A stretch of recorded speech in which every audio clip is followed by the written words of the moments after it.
इसको शुरुआत से ही चलेगा, कोई बात नहीं, स्टार्ट करते हैं। और आज जो स्टार्ट करेंगे हम किस आगे के केमिकल जो फॉर्मूले उनको लेकर बात करेंगे। ठीक। गलत क्या टाइप हो गया? हाँ, कहां पर थे एक बार मुझे बता देंगे, किस पॉइंट को लेकर हम लास्ट टाइम डिस्कस कर रहे थे? HCOH हो गया था। और HCOH के बाद आगे वाले पोर्शन को लेकर बात करते हैं। नेक्स्ट हमारे पास कौन सा था उसे देखते हैं। हाँ, उसके बाद नेक्स्ट हेडिंग डालेंगे, वो है टार्ट्रिक अम्ल। कौन सा? टार्ट्रिक अम्ल। हेडिंग डालेंगे टार्ट्रिक अम्ल।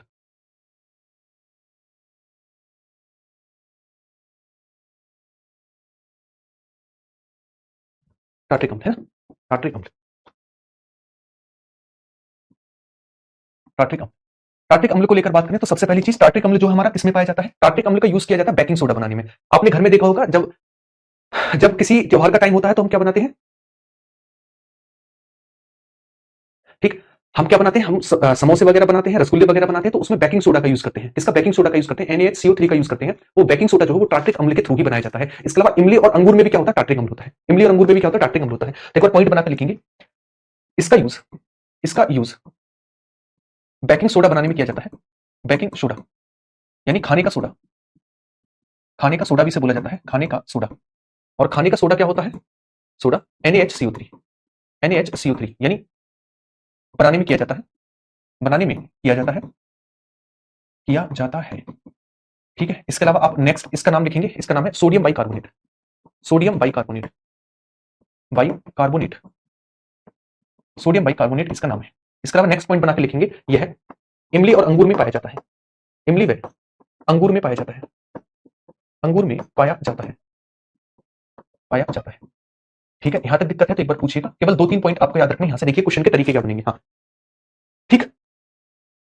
ठीक है, देखिएगा सबसे पहला क्वेश्चन यहां से ये बनेगा, हमें ये बताइएगा कि बेकिंग सोडा जो है वो किससे बनता है? टार्ट्रिक अम्ल से बनता है। बेकिंग सोडा का फॉर्मूला क्या है? NaHCO3 है। बेकिंग सोडा को क्या कहा जाता है? इसे खाने का सोडा भी कहा जाता है। इसके अलावा इसका केमिकल नेम क्या है? सोडियम बाइकार्बोनेट NaHCO3 है। ठीक है। इसके अलावा किस किस में पाया जाता है? इमली में पाया जाता है, अंगूर में पाया जाता है, खट्टे फलों में पाया जाता है। कौन सा? वो है हमारे पास टार्ट्रिक अम्ल। कौन सा? टार्ट्रिक अम्ल है। यहां तक नोट डाउन करेंगे तब आगे की ओर बढ़ेंगे। पहले यहां तक नोट डाउन करिएगा।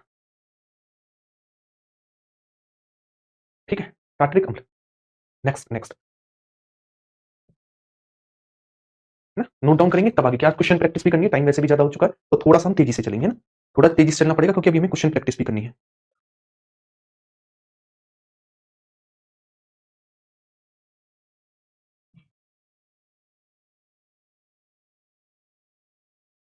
ठीक है, चलिए नेक्स्ट आगे की ओर बढ़ते हैं। अगला आता है हमारे पास लैक्टिक अम्ल। कौन सा था? लैक्टिक अम्ल।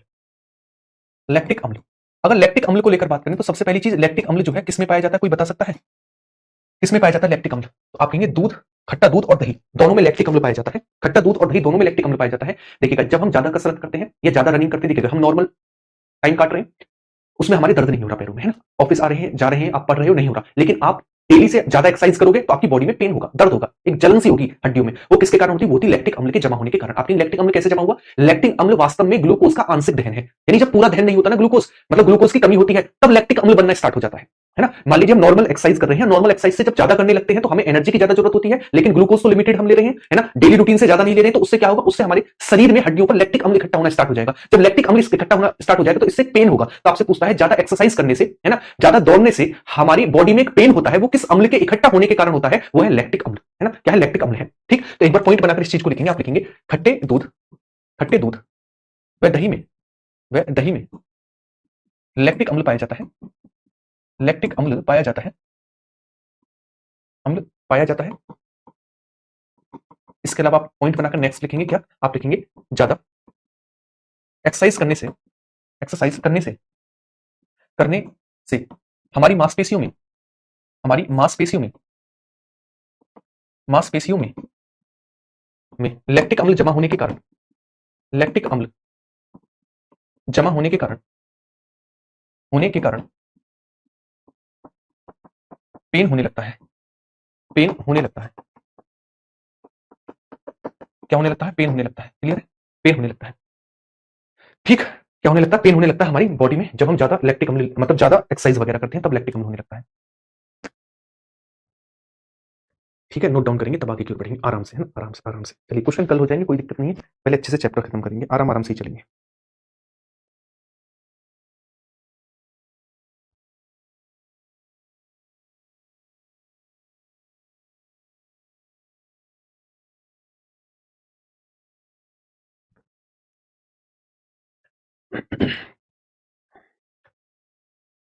हाँ, गाँव में बोलते हैं दही से नी में पेन होता है। बिल्कुल ये सही बोलते हैं, है ना? सही बोलते हैं बिल्कुल, क्योंकि दही में होता है लैक्टिक अम्ल और जब लैक्टिक अम्ल ज़्यादा होगा तो क्या होगा?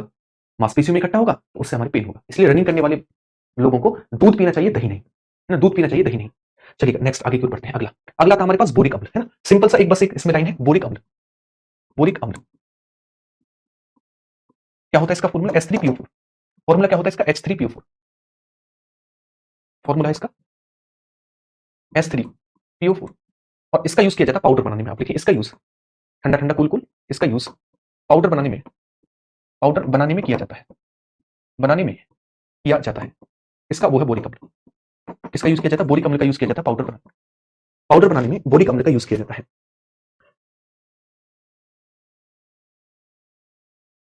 ठीक है, क्लियर है? तो केवल 2 पॉइंट है। इस एक तो इसका फॉर्मूला याद रखना है, जिनके फॉर्मूले जरूरी है वो मैं बताता हुआ चलूंगा। बोरिक अम्ल का H3PO4 और इसका यूज किया जाता है पाउडर बनाने में, है ना? आप जो पाउडर यूज करते हो, है ना, लगाने के लिए बॉडी में, वो पाउडर जो है वो किससे मिलता है? वो बोरिक अम्ल से बनता है ना? बोरिक अम्ल से बनता है वो पाउडर। वो पाउडर फॉर्म किससे आती है? बोरिक अम्ल से आती है। क्लियर है? चलिए नेक्स्ट बढ़ेंगे, एक बार नोट डाउन करेंगे। ठीक है, चलिए दूध भी पियो, एक्सरसाइज भी करो, एक लिमिटेड टाइम तक होता है। उसके बाद आता है मैग्नीशियम हाइड्रोक्साइड। कौन सा था? Magnesium hydroxide. Magnesium hydroxide, hydroxide. अगर मैग्नीशियम हाइड्रोक्साइड को लेकर बात करें तो सबसे पहले इसका फॉर्मूला क्या होता है? तो इसका फॉर्मूला होता है MgOH का होल ट्वाइस। क्या होता है फॉर्मूला? फॉर्मूला होता है इसका MgOH का होल ट्वाइस। MgOH का होल ट्वाइस। इसी को कहा जाता है milk of magnesia. Milk of magnesia इसे बोला जाता है। मिल्क ऑफ मैग्नीशिया भी कहा जाता है, भी कहा जाता है। इसका यूज इनो में किया जाता है। इनो जो होती है ना, इनो वो झाग जो देती है ना, झाग, वो वास्तव में किसके कारण देती है? वो झाग देती है इस मैग्नीशियम हाइड्रोक्साइड के कारण। आप देखें इसका यूज इनो बनाने में किया जाता है। इनो बनाने में किया जाता है। यह एक क्या है? एक एंटाऑक्सीडेंट है। क्या है? एंटाऑक्सीडेंट। यह एक एंटाऑक्सीडेंट है।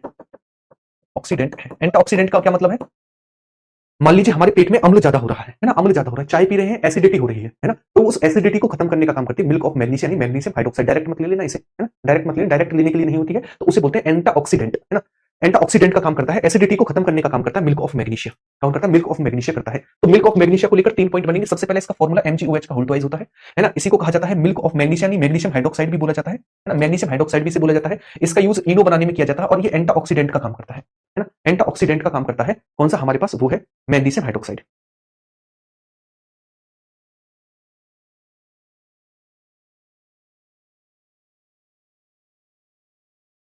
ठीक है, चलिएगा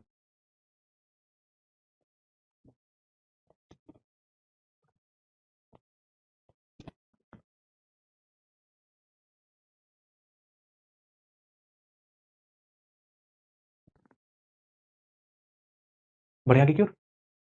नेक्स्ट देखें, क्या लिख लिया होगा ना? लिख लिया, चलिएगा नेक्स्ट आगे की ओर बढ़ते हैं। उसके बाद CaO यानी calcium oxide. Calcium oxide, calcium oxide, oxide, calcium oxide. क्या होता है कैल्शियम ऑक्साइड? फॉर्मूला क्या है? CaO। क्या formula? CaO। CaO calcium oxide. इसी को कहा जाता है क्विक लाइम, है ना, क्विक लाइम। देखिएगा इसे क्या बोला जाता है? इसे बोला जाता है क्विक लाइम। आपको जब मैंने सॉइल पढ़ाया था तो मैंने कहा था यह मिट्टी की किसको दूर करने का काम करता है? मिट्टी की अम्लीयता को दूर करने का काम करता है। अगर मिट्टी की अम्लीयता दूर हो रही है तो इसका मतलब वो क्षार की तरफ जा रहा होगा, तो यह एक क्षार है। क्या है? यह एक क्षार का काम करता है। इसके अलावा सीमेंट बनाने में भी इसका यूज किया जाता है, कैल्शियम ऑक्साइड यानी CaO का यूज किया जाता है। सीमेंट में लगभग लगभग 60 से 70% जो है वो कैल्शियम ऑक्साइड ही होता है। कितना? 60 से 70% कैल्शियम ऑक्साइड ही होता है। तो आप एक बार लिखेंगे, आप क्या लिखेंगे? इसे क्विक लाइम भी बोला जाता है, क्विक लाइम भी बोला जाता है, भी बोला जाता है, बोला जाता है। इसके अलावा लिखेंगे यह मिट्टी की अम्लीयता को दूर करता है। यह मिट्टी की अम्लीयता को दूर करता है, मिट्टी की अम्लीयता को दूर करता है। इसके अलावा लिखेंगे इसका यूज सीमेंट बनाने में किया जाता है। इसका यूज सीमेंट बनाने में किया जाता है, बनाने में किया जाता है, किया जाता है। सीमेंट में 60 से 70%, सीमेंट में 60 से 70% CaO ही होता है, होता है। देखिएगा CaO की मात्रा, अगर ये कन्वर्ट हो जाता है, जैसे ये CaO है ना, ये सीमेंट में होना चाहिए 60 से 70% के बीच में।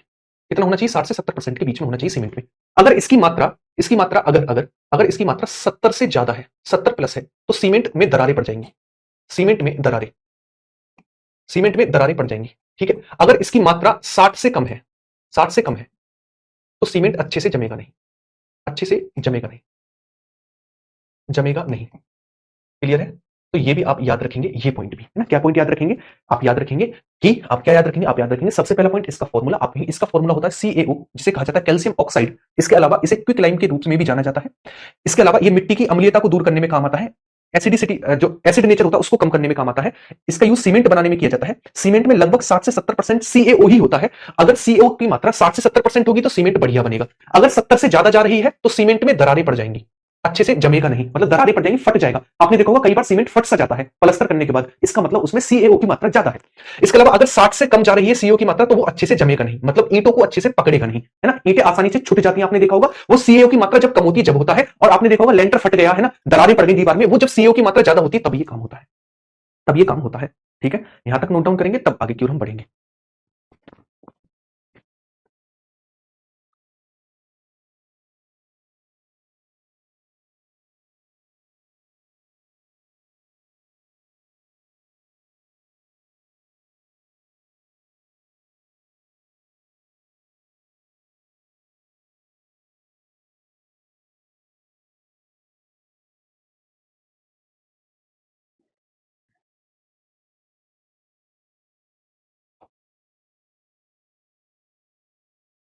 ठीक है, नेक्स्ट आगे की ओर बढ़ते हैं। अगला अगला आता है हमारे पास कैल्शियम हाइड्रोक्साइड, है ना। कैल्शियम हाइड्रोक्साइड हेडिंग डालेंगे, कैल्शियम हाइड्रोक्साइड, कैल्शियम हाइड्रोक्साइड,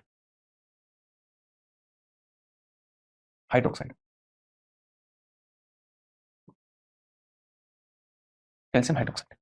अगर कैल्शियम हाइड्रोक्साइड को लेकर बात करें, सबसे पहले इसका फॉर्मूला क्या होता है? CaOH का होल ट्वाइस। क्या होता है फॉर्मूला? CaOH का होल ट्वाइस, CaOH का होल ट्वाइस। इसी को कहा जाता है बुझा हुआ चूना। क्या कहा जाता है? बुझा हुआ चूना। आप एक चीज समझिएगा, ठीक, आप एक चीज समझिएगा, आप एक चीज समझिएगा। जब आप घर में चूना लेकर आते हो, है ना, जब अपने घर में पुताई करते हो, पुताई करने के लिए ना, व्हाइट वॉशिंग करने के लिए एक चूना, एक सफेद कलर का पाउडर सा लेकर आते हो, हाँ या ना मुझे बताना। आप लेकर आते हो, फिर आप क्या करते हो? उसमें पानी डाल देते हो तुरंत से। तुरंत क्या कर देते हो? तुरंत उसमें पानी डाल देते हो। डाल देते हो कि नहीं? तो एक सन से आग सी लग जाती है, धुआं सा उठता, गरम गरम भाप निकलती है ना। वो जो गरम गरम भाप निकलती है, उसके बाद जो चीज बनती है, वही हमारे पास क्या? वही हमारे पास है CaOH का होल ट्वाइस। इसी को कहा जाता है बुझा हुआ चूना। बुझा हुआ चूने का मतलब क्या? जैसे आप आग में पानी डालते हो ना, तो आग बुझ जाती, धुआं छोड़ती है। उसी तरीके से जब आप CaO लेकर आते हो, चूना लेकर आते हो, और उस चूने में आप पानी डालते हो, तो आग सी जलती है, बुझ सा जाता है। इसीलिए इसे बोलते हैं बुझा हुआ चूना, या फिर CaOH को होल्टेज, या फिर स्लैग्ड लाइम। क्या बोलते हैं? स्लैग्ड लाइम बोलते हैं, है ना। अच्छा, अब आप इस CaO, ये जो हमारे पास क्या आया, ये जो आया CaOH का होल ट्वाइस आया, है ना, CaOH का होल ट्वाइस। अब ये हमारे वातावरण, अब हमने आपने क्या किया? अब आपने जो है व्हाइट वॉशिंग कर दी, है ना, पेंट कर दिया, अपने घर में पेंट कर दिया। लेकिन जब आप पेंट करते हो ना, उतना अच्छा व्हाइट कलर नहीं चमकता जितना सूखने के बाद चमकता है। क्या मैं सही बोल रहा हूं? जितना अच्छा आप व्हाइट कलर करोगे, वो जब नहीं चमकेगा जितना वो सूखने के बाद चमकेगा। रीजन क्या है? रीजन है, जब आप CaOH का होल ट्वाइस को अपनी दीवारों पर कर दोगे, दीवारों पर करने के बाद हमारे वातावरण के CO2 से क्रिया करेगी, हमारे वातावरण में जो कार्बन डाइऑक्साइड है, और उससे क्रिया करके बनाएगी CaCO3। और ये क्या होता है? ये एक तरीके से मार्बल का फॉर्मूला है, एक कार्बोनेट, कैल्शियम कार्बोनेट, जो आपकी दीवारों पर चमक आती है ना व्हाइट कलर की, वो इसी के कारण आती है। जब आप व्हाइट वॉशिंग कर देते हैं, CaOH का होल ट्वाइस कर देते हो, वो वातावरण से क्रिया करती है कार्बन डाइऑक्साइड से, और क्रिया करके बनाती है CaCO3। यही क्या है? यही चमक है।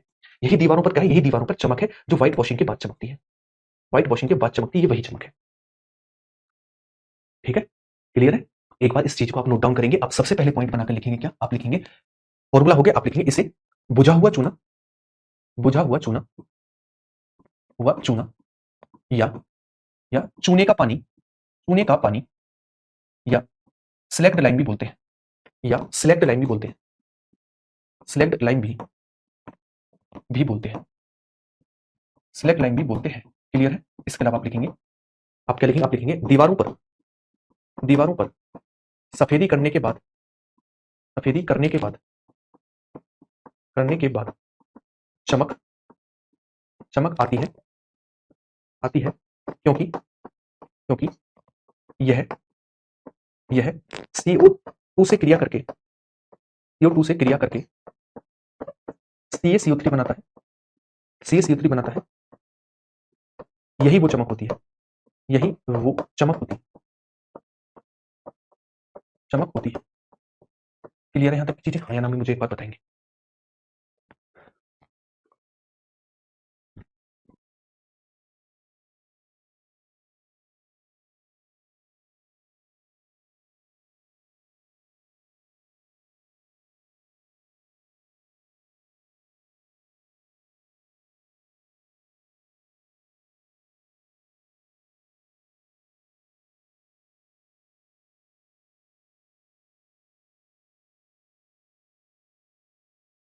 एक बार नोट डाउन करेंगे ना, नोट डाउन करेंगे तब आगे की ओर बढ़ेंगे। चलिएगा भाई।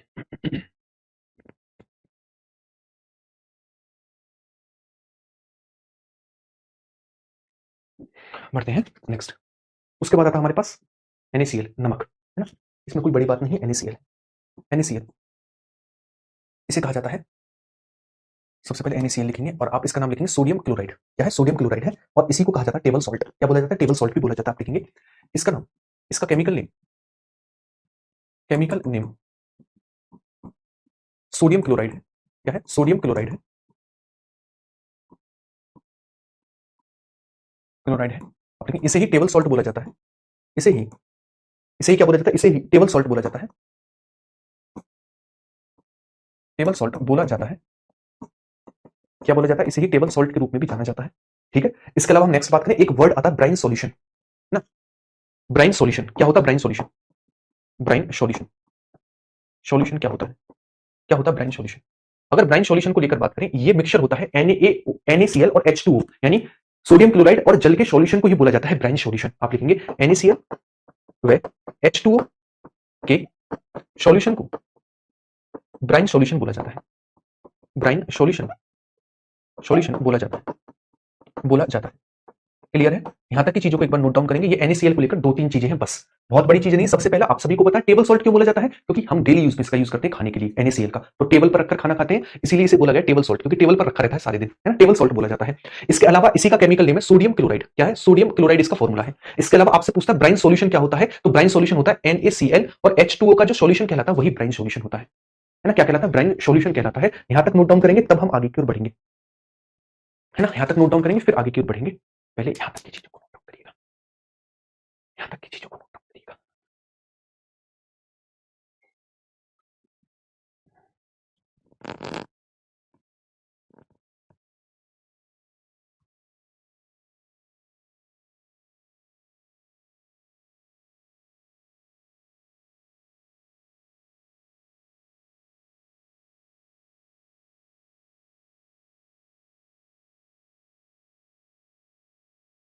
ठीक है, बढ़े नेक्स्ट। आगे क्यों रहेगा? अगला था हमारे पास एसिटिक अम्ल, है ना। एसिटिक अम्ल, एसिटिक अम्ल, एसिटिक अम्ल। अगर एसिटिक अम्ल को लेकर बात करें तो यहां से किस तरीके के क्वेश्चन बनते हैं एसिटिक अम्ल को लेकर? आपसे सबसे पहले पूछता है एसिटिक अम्ल का फॉर्मूला, ना। एसिटिक अम्ल का फॉर्मूला तो होता है CH3COOH। एसिटिक अम्ल होता है जिसे एथेनोइक अम्ल के रूप में भी जानते हैं। आपने गन्ने की खोई देखी है, गन्ने की खोई में एसिटिक अम्ल पाया जाता है। इसके अलावा विनेगर बनाने में, सिरका बनाने में भी एसिटिक अम्ल का यूज किया जाता है।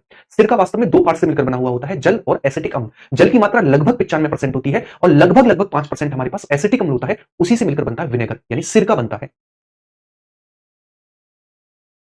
ठीक है। फिर क्या बनता है? फिर सिरका बनता है हमारे पास। ठीक है, चलिएगा। तो एक बार पॉइंट बनाकर लिखेंगे। क्या बनाकर लिखेंगे? आप लिखेंगे इसे, आप लिखेंगे इसका केमिकल फॉर्मूला, इसका केमिकल फॉर्मूला, फॉर्मूला CH3COOH होता है, होता है। आप लिखेंगे ये गन्ने की खोई में पाया जाता है। यह है गन्ने की, गन्ने की खोई में पाया जाता है,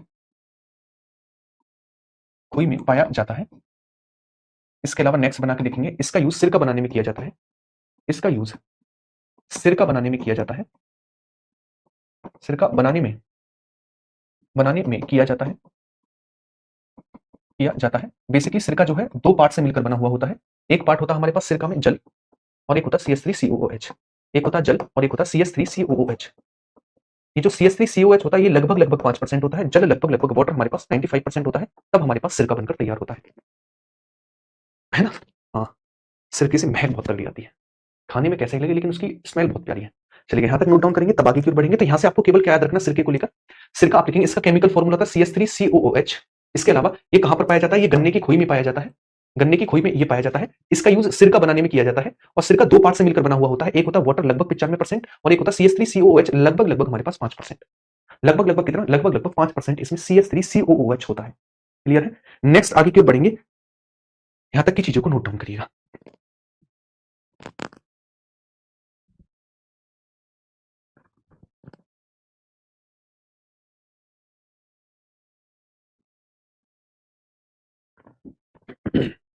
खोई क्या होती है? ओहो, आप गन्ने को खाते हो तो उसके ऊपर का जो कवर होता है उसे खोई बोला जाता है।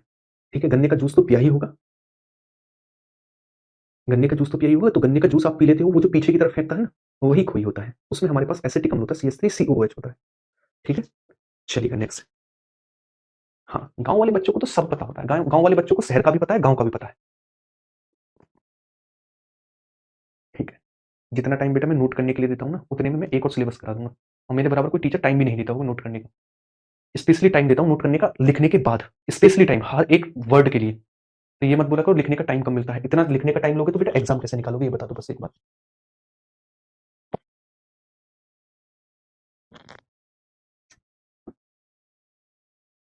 ठीक है, नेक्स्ट आगे की ओर बढ़ते हैं। अगला, अगले हमारे पास कुछ फॉर्मूले हैं, जैसे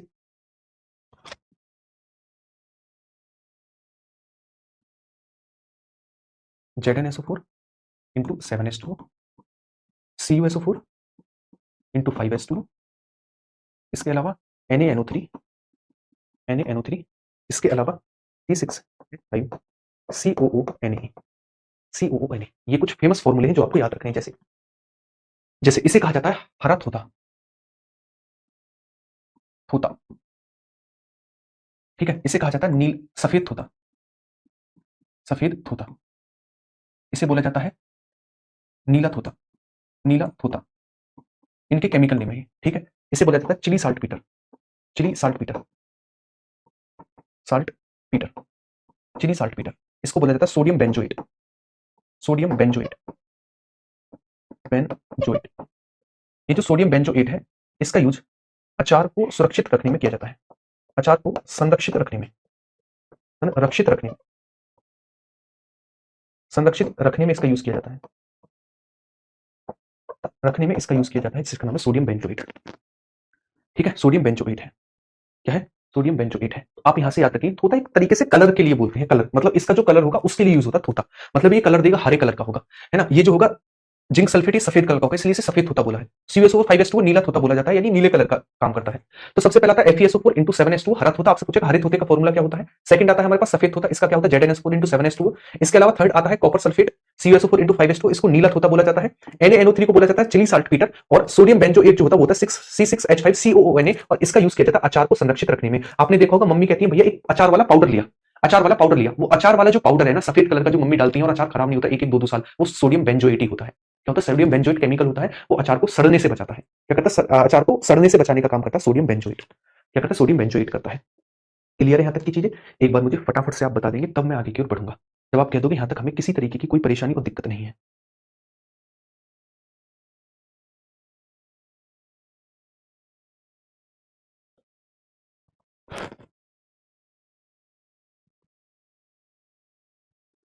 सेवन है, सेवन, बस 7s2 टी है, 7s2 है, 7 है, 7, 7। ठीक है, कोई दिक्कत समस्या। ठीक है, चलिएगा। NaOH क्या होता है, कास्टिक सोडा होता है, कास्टिक सोडा होता है NaOH। NaOH होता है कास्टिक सोडा, मैंने आपको बताया तो था, बताया था कि नहीं, कास्टिक सोडा। जब मैंने आपको क्या बताया था, उदासीनीकरण वाली अभिक्रिया बताई थी NaOH प्लस के HCl, है ना, तब मैंने आपको बताया था कास्टिक सोडा होता है। क्या होता है, कास्टिक सोडा होता है। ठीक है, क्वेश्चन की प्रैक्टिस कर लें, कौन कौन तैयार है क्वेश्चन की प्रैक्टिस के लिए, एक बार मुझे बता देंगे। आज और कल का मिलाकर आज हमने किन किन चीजों को लेकर बात की है।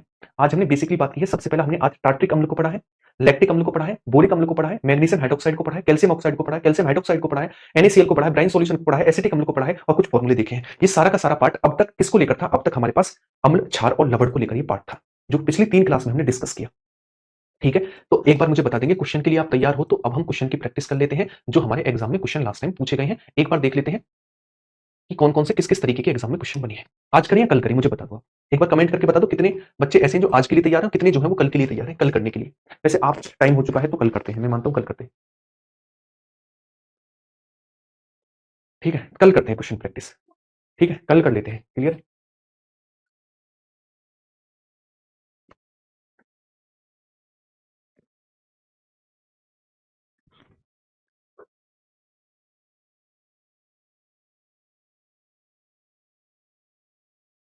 चलिएगा, तो आज आज कल करेंगे ना, कल करेंगे, कल वाले को ज्यादा है। हाँ, कल करेंगे तो फिर क्वेश्चन की प्रैक्टिस 20 क्वेश्चन है जिन्हें हमें प्रैक्टिस करना, 21 है, 21 क्वेश्चन है हमारे पास जिनकी प्रैक्टिस करना है, उसे हम कल कर लेते हैं। ठीक है, आज क्लास थोड़ी सी डिस्टर्ब रही स्टार्टिंग में, कोई दिक्कत की बात नहीं है, चलेगा। कल आप अच्छे से रिवीजन करके आओगे। सबसे पहले इसके टॉपिक के क्वेश्चन करेंगे और उसके बाद उसके बाद नेक्स्ट चैप्टर को लेकर कल डिस्कस करेंगे, है ना। नेक्स्ट चैप्टर को लेकर कल डिस्कस करेंगे। आज की क्लास को यहीं तक रखते हैं।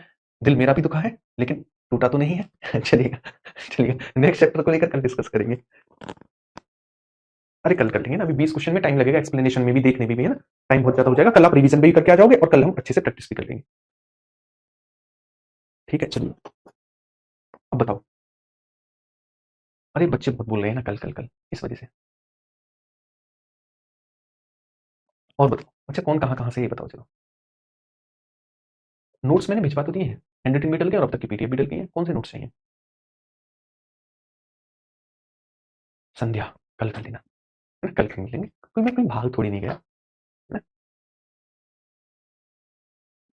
आह,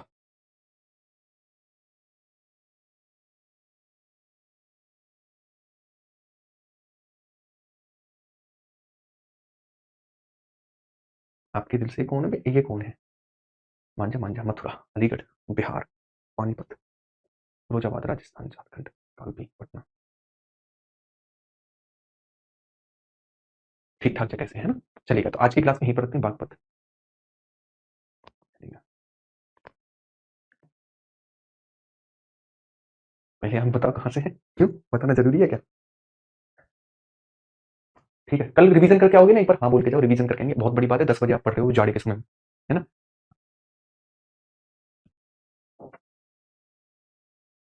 ठीक है, चलिए, बहुत बढ़िया, बहुत बढ़िया। सारी स्टेट कवर हो चुके हैं, 28 के 28 राज्य, केंद्र शासित प्रदेश बचे हैं बस, अंडमान निकोबार और लक्षद्वीप। चलिए,